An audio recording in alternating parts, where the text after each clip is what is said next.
because existential philosophy is not purely a conceptualization or not purely abstract thought, and because of the fact that existential philosophy is not purely about abstract truth, it's not purely about self-knowledge, but it is more about an experientially rich and existentially rooted self-comprehension and self-understanding. And when we're approaching this kind of existential thinking, we must bring reference experience with us. We must approach these concepts with, like, being equipped with a sensitivity for what it means to be human, equipped with a certain resonance, like an ability to resonate with these concepts, because these concepts for the existential philosopher are a very natural way of making sense of his or her own experience. And we need to bring our whole being with us to these concepts. And this is what I like about existential philosophy and what I like about existential philosophers, that you really feel the person behind the concept, or the person like between the lines. You really see a personality and a sensitivity for being human shining through the lines of a philosophical book. And so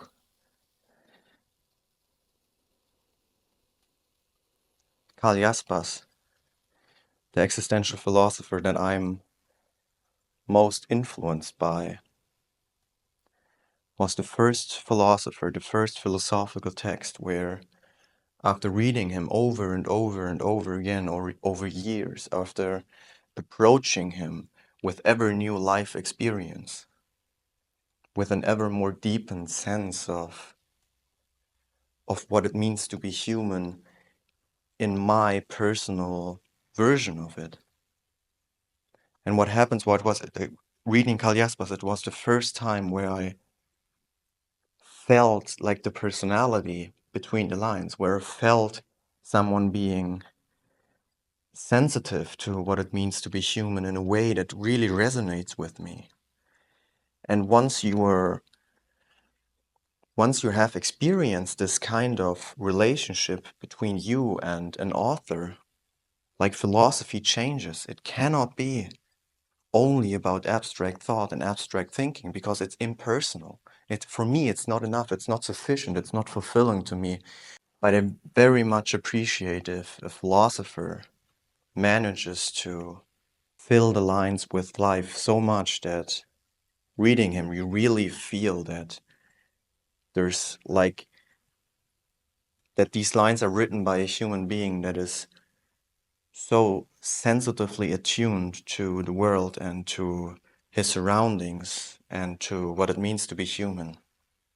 That there's really not only a contact between my logical thinking and his or her logical thinking, but really from human to human communication. That's what I like about reading existential philosophy.